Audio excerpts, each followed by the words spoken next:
नमस्कार साथियों, मैं कृष्णानंद सिंह और आप देख रहे हैं YouTube channel education portal Krishna. आज हम लोग इस वीडियो के माध्यम से सामान्य प्रशासन विभाग बिहार पटना की ओर से जो वैकेंसी आई हुई है, यानी कि बिहार कर्मचारी चयन आयोग पटना स्नातक स्तरीय पदों पर नियुक्ति के लिए आयोजित की जाने वाली तृतीय स्नातक संयुक्त प्रतियोगिता परीक्षा का विज्ञापन नोटिफिकेशन जारी कर दिया गया है। और विज्ञापन जारी करने की तिथि 6/4/2022 है, यानी कि आज की ही तिथि है।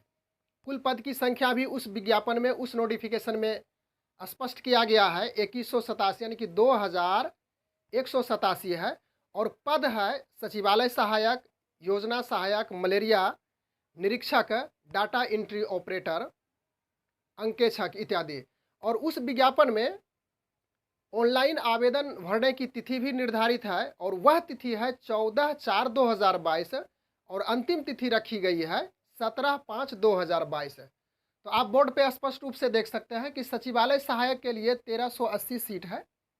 उसके बाद मलेरिया निरीक्षक इसके लिए 74 सीट, योजना सहायक के लिए 125, data entry operator grade C के लिए 2 सीट है और अंकेक्षक के लिए 256, फिर अंकेक्षक है उसके लिए 370 निर्धारित किया गया है। नोटिफिकेशन यानी कि बिहार कर्मचारी चयन आयोग पटना के तहत से जो नोटिफिकेशन जारी किया गया है, उसमें क्या महत्वपूर्ण बातें हैं, क्या हमें समझने लायक बातें हैं, उसको हम लोग बारीकी से अध्ययन करते हैं। आपके समक्ष स्क्रीन पे बिहार लोक सेवा आयोग के तहत जो विज्ञापन जारी किया गया है उसका स्पष्ट रूप से दिखाई पड़ रहा होगा। बिहार कर्मचारी चयन आयोग पटना उसके बाद स्नातक स्तरीय पदों पर नियुक्ति हेतु आयोजित की जाने वाली तृतीय स्नातक संयुक्त प्रतियोगिता परीक्षा का विज्ञापन है, जिसकी चर्चा हम लोग किए। विज्ञापन संख्या भी है और ऑनलाइन आवेदन प्राप्त करने की तिथि 14/4/2022 है। उसके बाद आवेदन की अंतिम तिथि 17/5/2022 है, जिसकी चर्चा हम लोग कर ही चुके हैं। इसके बाद आगे इसमें यहाँ पे देख सकते हैं कि पद का नाम दिया हुआ है, विभाग का नाम भी है सामान्य प्रशासन सचिवालय सहायक, विभाग का नाम है सामान्य प्रशासन विभाग। और उसके बाद वेतनमान लेवल 7 के तहत है और न्यूनतम शैक्षणिक योग्यता स्नातक रखी गई है। और यहाँ फिर आरक्षित, आर्थिक रूप से कमज़ोर वर्ग, पिछड़ा वर्ग, यहाँ सीट निर्धारित किया गया है, जिसे आप सावधानी पूर्वक पढ़ सकते हैं।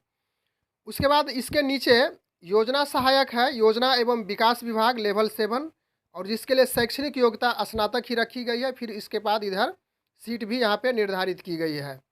फिर मलेरिया निरीक्षक है, स्वास्थ्य विभाग से संबंधित यह है और लेवल 7 का ही है। विज्ञान संकाय में स्नातक या समकक्ष इसमें बताया जा रहा है। यानी विज्ञान संकाय में, यानी कि विज्ञान संकाय का अर्थ हो गया कि फिजिक्स, केमिस्ट्री, बायोलॉजी, या तो फिर इससे रिलेटेड जो इक्विवेलेंट है उसमें यदि आप स्नातक हैं तो मलेरिया निरीक्षक के रूप में भर सकते हैं। और यहाँ सीट इस प्रकार से आरक्षित रूप से निर्धारित किया गया है। फिर आगे है डाटा एंट्री ऑपरेटर ग्रेड सी।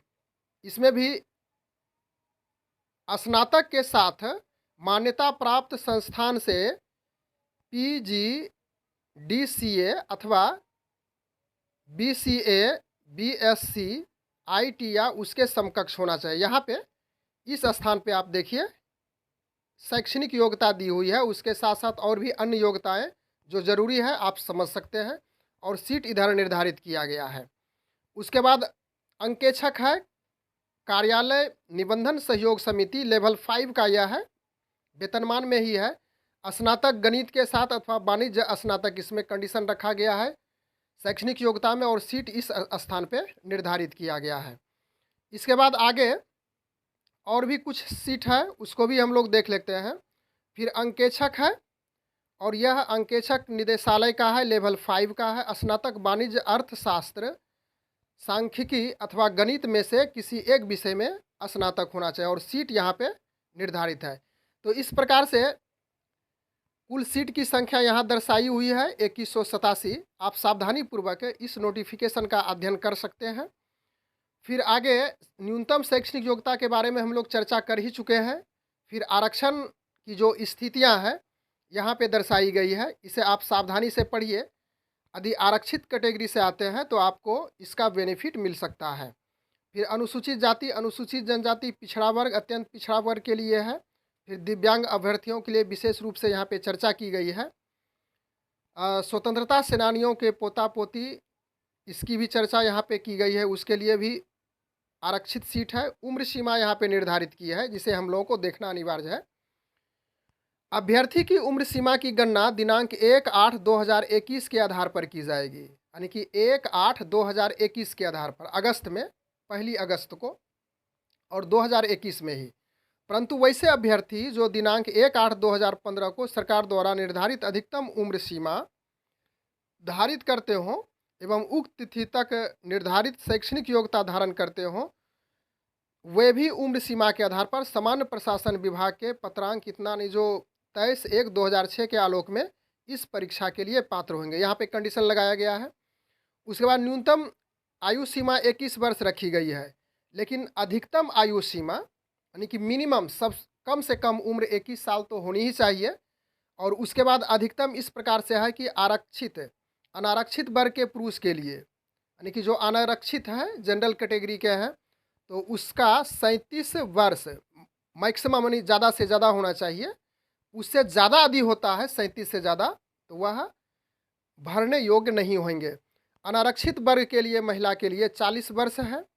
उसके बाद पिछड़ा वर्ग, अत्यंत पिछड़ा वर्ग, पुरुष महिला के लिए 40 वर्ष है। फिर अनुसूचित जाति, अनुसूचित जनजाति, पुरुष महिला के लिए फिर 42 वर्ष यहाँ पे निर्धारित किया गया है।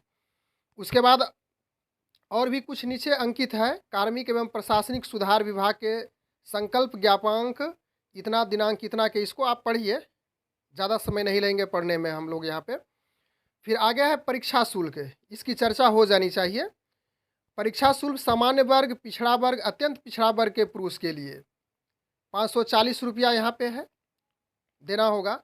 अनुसूचित जाति, अनुसूचित जनजाति, बिहार के अस्थायी निवासी के लिए 135 रुपये, यानी बिहार के अस्थायी निवासी जो है, अनुसूचित जाति, अनुसूचित जनजाति के लिए। सभी श्रेणी के दिव्यांगों के लिए, अनुसूचित जाति, अनुसूचित जनजाति के लिए फिर 135 रुपया यहाँ भी है।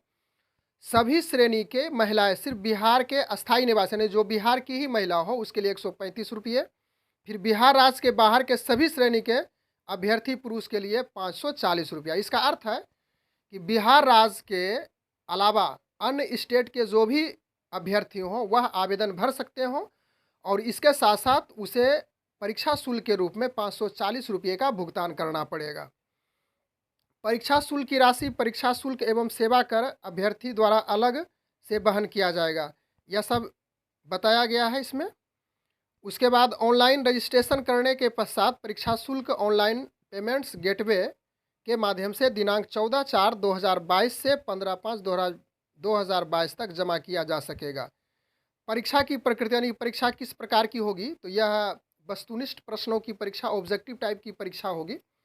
और बिहार कर्मचारी चयन आयोग परीक्षा संचालन नियमावली 2010 के आलोक में 40,000 से अधिक आवेदन प्राप्त होने पर प्रारंभिक परीक्षा आयोजित की जाएगी। अधिक आवेदन प्राप्त होने पर प्रारंभिक परीक्षा एक से अधिक चरणों में आयोजित की जा सकती है, यानी कि इसमें पीटी और मेंस यदि अधिक होती है परीक्षार्थियों की संख्या, तो उसमें पीटी और मेंस दोनों की व्यवस्था की जाएगी उसके मन के, यानी कि बिहार कर्मचारी चयन आयोग के मन के अनुसार से यह किया जाता है। प्रारंभिक परीक्षा में एक पत्र सामान्य ज्ञान का होगा, जिसके निम्नलिखित विषय सामान्य अध्ययन, यानी कि इसका सिलेबस भी यहाँ पे दे दिया गया है। सामान्य अध्ययन, सामान्य विज्ञान एवं गणित और मानसिक क्षमता जांच से संबंधित है।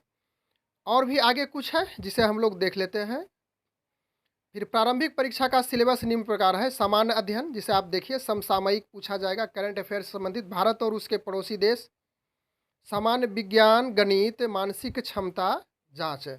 उसके बाद क्वालिफाइंग मार्क्स इस प्रकार है, जिसे समझना अति आवश्यक है। क्वालिफाइंग यानी पास होने के लिए मिनिमम सामान्य वर्ग के जो जनरल कैटेगरी के हैं उसे 40% चाहिए। उसके बाद पिछड़ा वर्ग के लिए 36.50%, अत्यंत पिछड़ा वर्ग के लिए 34%, अनुसूचित जाति, अनुसूचित जनजाति के लिए 32%, महिला सभी वर्ग के लिए चाहे जिस कैटेगरी के हो तो 32% है, और दिव्यांग सभी वर्ग के लिए 32% यहाँ पे उसे चाहिए, यानी कि 100 में इतना मार्क्स लाना ज़रूरी है। ऑनलाइन आवेदन की चर्चा हम लोग कर लिए थे। ऑनलाइन आवेदन प्रारंभ करने की तिथि 14/4/2022 थी और फिर आवेदन भरने की अंतिम तिथि 17/5/2022 है।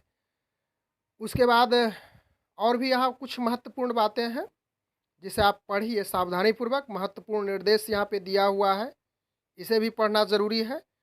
तो मुख्य रूप से हम लोग देखें कि इसमें जो आवश्यक चीज़ें थी, जानने लायक चीज़ें थी, हम लोग ने उसका अध्ययन किया और अंततः सचिव बिहार कर्मचारी चयन आयोग का 6/4/2022 की तिथि में सिग्नेचर किया हुआ है। तो इस प्रकार से कर्मचारी चयन आयोग पटना द्वारा यह वैकेंसी दी गई है। काफ़ी अच्छी वैकेंसी होती है, स्नातक स्तरीय। और इसमें जो पोस्ट है सचिवालय मलेरिया निरीक्षक, योजना सहायक, डाटा एंट्री ऑपरेटर, एक अच्छा पोस्ट और प्रतिष्ठित पोस्ट कहलाता है। तो निश्चित रूप से यह जानकारी आपको ज़रूर सहयोग करेगा आपको फॉर्म अप्लाई करने में, या तो किसी प्रकार की समस्या को समझने में कि इसमें आप एबल हैं या नहीं हैं। तो बस आज के वीडियो में इतना ही। मिलते हैं अगले वीडियो में। Thanks for watching. Good bye.